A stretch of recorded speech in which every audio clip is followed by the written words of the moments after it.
Hi മക്കളെ, എന്തൊക്കെയാണ് വിശേഷങ്ങൾ? സുഖല്ലേ? നമ്മളൊക്കെ ഇനി പരീക്ഷൻ്റെ സമയത്തോട്ട് ഇങ്ങനെ അടുത്തുകൊണ്ടിരിക്കുകയല്ലേ.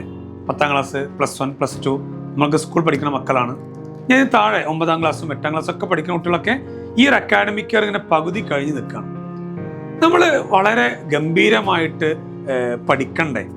നമ്മൾ പഠിക്കേണ്ടതുണ്ടോ? നമ്മളൊന്ന് ആലോചിച്ച് നോക്കും. അങ്ങനെ ഒരു പഠനത്തിൽ നിന്ന് നമ്മളെ ശ്രദ്ധ മാറ്റുന്ന എന്തെങ്കിലും ഘടകം നമ്മളെ കയ്യിലുണ്ടോ എന്ന് ഒന്ന് ആലോചിച്ച് നോക്കുക. നമുക്ക് സ്വന്തമായിട്ട് ആലോചിച്ച് നോക്കുക. അതിൽ വേറെ ആരെങ്കിലും ഉൾപ്പെടുത്തണ്ട. എൻ്റെ പഠനത്തിൽ നിന്ന് ബാക്കിലോട്ട് നയിക്കണ എന്തെല്ലാം ഘടകങ്ങളുണ്ട് ഞാൻ പറയട്ടെ. നിങ്ങളുടെ ഒന്നാമത്തെ ഘടകം നമ്മുടെ മൊബൈൽ ഫോണുമായി ബന്ധപ്പെട്ട നമ്മളെ സമയം ചെലവഴിക്കലാണ്.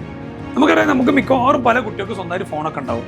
പാരൻസ് ഇഷ്ടത്തോട് വാങ്ങി തന്നിട്ടുണ്ടാവും. ചിലപ്പോൾ നമ്മൾ വാശി പിടിച്ച് വാങ്ങിയിട്ടുണ്ടാവും. എന്താണെങ്കിലും നമ്മുടെ കയ്യിൽ ഒരു ഫോൺ ഉണ്ടാവും, അല്ല നമ്മൾ വീട്ടിൽ ഫോൺ ഉണ്ടാവും. നമുക്ക് ഫോൺ ഉപയോഗിക്കാൻ തോന്നും ചെയ്യും. അപ്പോൾ നമുക്കൊക്കെ തോന്നും. കാരണം എന്താ, ഇതിങ്ങനെ കണ്ടിരിക്കലൊക്കെ ഭയങ്കര രസമുള്ള പരിപാടിയാണ്. പക്ഷെ നിങ്ങൾ ആ സമയം ചെലവഴിക്കുമ്പോഴേ നമുക്കത് എത്രത്തോളം നമ്മളെ പഠനത്തിനെ ബാധിക്കുന്നുണ്ട് നിങ്ങൾ ആലോചിക്കണം. ഫോൺ ഉപയോഗിച്ച് കഴിഞ്ഞാൽ, സ്ഥിരമായിട്ട് ഉപയോഗിച്ച് കഴിഞ്ഞാൽ നമുക്ക് എന്ത് പ്രശ്നം ഉണ്ടാവുമെന്ന് അറിയാം. നമുക്ക് ഒന്നാമത്തെ പ്രശ്നം നമ്മുടെ കോൺസെൻട്രേഷൻ പവർ നഷ്ടപ്പെടുക ചെയ്യുക. നമുക്ക് കോൺസെൻട്രേറ്റ് ചെയ്യാൻ പവർ നഷ്ടപ്പെടും. അതായത് നമ്മളൊരു 30 സെക്കൻഡിന്റെ റീല് കണ്ട് ശീലമുള്ള കുട്ടിയാന്ന് വിചാരിക്കും. ഓക്കെ, അല്ലെങ്കിൽ നമ്മൾ വളരെ സ്പീഡ് ഗെയിം കളിക്കുന്ന കുട്ടിയാന്ന് വിചാരിക്കും. നിങ്ങൾക്ക് എങ്ങനെയാടാ ഒരു അരമണിക്കൂർ നേരം ഒരു പുസ്തകത്തിൽ ഇരുന്ന് വായിച്ച് കാര്യങ്ങൾ മനസ്സിലാക്കാൻ പറ്റുക? ഒരു അരമണിക്കൂർ നേരം നിങ്ങളുടെ ടീച്ചർ ഒരു കാര്യം പഠിപ്പിക്കുമ്പോൾ നമുക്കത് എങ്ങനെയാണ് തലയിൽ ഉൾക്കൊള്ളാൻ പറ്റുക? കാരണം എന്താ, നമുക്ക് ആ സ്പീഡാണ്. എന്താ നമ്മളെ സ്പീഡ്? അരമണിക്കൂർ കൊണ്ട് നമുക്ക് കോൺസെൻട്രേഷൻ നമുക്ക് കിട്ടൂല. കാരണം എന്താ, നമ്മൾ 30 സെക്കൻഡിന് റീല് കണ്ട് ശീലിച്ചവരാണ്.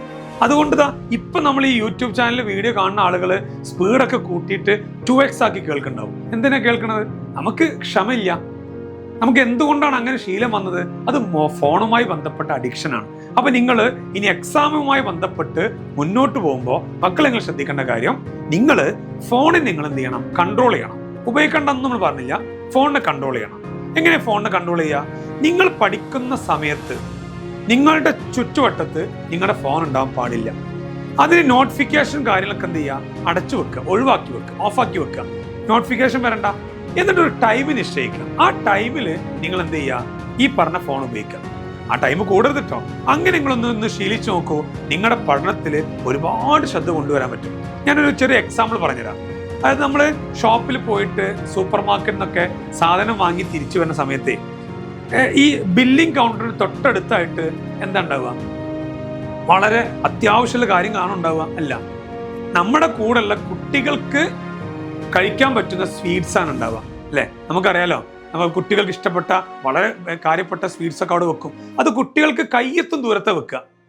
എന്തിനാണ് ഷോപ്പിന്റെ ആൾക്കാർ ആ കയ്യെത്തും ദൂരത്തെ സാധനം വെച്ചത്? നമ്മളെ കുട്ടിക്ക് അതിങ്ങനെ പിടിച്ചു വാങ്ങിയിട്ടാ, ഉപ്പ, അച്ഛ, എനിക്കിത് വേണം എന്ന് പറയണം. അപ്പൊ സ്വാഭാവികമായിട്ട് ആ ബില്ലിയാണ് സമയത്ത് എന്നാ പിന്നെ വാങ്ങിക്കോട്ടെ എന്ന് നമ്മൾ വെച്ച് കഴിഞ്ഞാൽ ആ ബിസിനസ് അവിടെ നടന്നില്ലേ? അപ്പൊ ആ ബിസിനസ് നടക്കാൻ വേണ്ടി ആ സറൗണ്ടിങ്സ്, ആ ചുറ്റുപാട് അവർ ക്രിയേറ്റ് ചെയ്താണ്. അപ്പൊ നമ്മൾ നമ്മുടെ ചുറ്റുപാട് എന്ത് ചെയ്യുക? ക്രിയേറ്റ് ചെയ്യുക. എന്തിനു വേണ്ടിയിട്ട്? നമ്മൾ എന്താണോ ലക്ഷ്യം അതിന് വേണ്ടിയിട്ട്. നിങ്ങളിപ്പോ പഠനം നിങ്ങളുടെ ഏറ്റവും വലിയ ലക്ഷ്യം നമുക്കറിയാം. ഇപ്പൊ നവംബർ മാസമായി ആയല്ലോ. ഇനി ഡിസംബറിൽ നമ്മുടെ ഹാഫ് ഇയർലി എക്സാം ആണ്. ജനുവരി കഴിഞ്ഞ് ഫെബ്രുവരിയിൽ മോഡൽ എക്സാം ആണ്. മാർച്ചിൽ പബ്ലിക് എക്സാം ആണ്. നോക്കൂ, ഞാനൊരു 3-4 മാസം ഉള്ളൂ. അപ്പൊ ഈ സമയത്ത് നമ്മുടെ ഫോണുമായി ബന്ധപ്പെട്ട ഉപയോഗം നിങ്ങൾ റെസ്ട്രിക്റ്റ് ചെയ്താൽ, കൺട്രോൾ ചെയ്താൽ, ഒരു സംശയം വേണ്ട, നിങ്ങൾക്ക് ബെസ്റ്റ് ആയിട്ട് നിങ്ങളെ മനസ്സിനെ കൺട്രോൾ ചെയ്യാൻ പറ്റും. ഏറ്റവും ബെസ്റ്റ് ആയിട്ട് മനസ്സിനെ കൺട്രോൾ ചെയ്താൽ ഒരു സംശയം വേണ്ട, നിങ്ങൾക്ക് കോൺസെൻട്രേഷൻ പവർ കിട്ടും. നിങ്ങൾക്ക് ടീച്ചേഴ്സ് പഠിപ്പിക്കുന്ന ക്ലാസ് ശ്രദ്ധിക്കാൻ പറ്റും, പുസ്തകം ഇരുന്ന് വായിക്കാൻ പറ്റും. അപ്പൊ ക്ലിയർ അല്ലേ? ഇതെല്ലാം ശ്രദ്ധിച്ചുകൊണ്ട് നിങ്ങൾ പഠിക്ക്, ഉഷാറാക്ക്.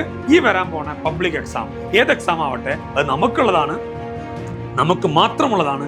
നമ്മളെ കവർ ചെയ്ത് നമ്മളെക്കാളും ഒരു മാർക്ക് കിട്ടാൻ ആരും ഇവിടെ വളർന്നിട്ടില്ല എന്ന് മനസ്സിലാക്കുക, ഉഷാറാക്കുക. സോ നന്നായി പഠിക്കുക. Thank you.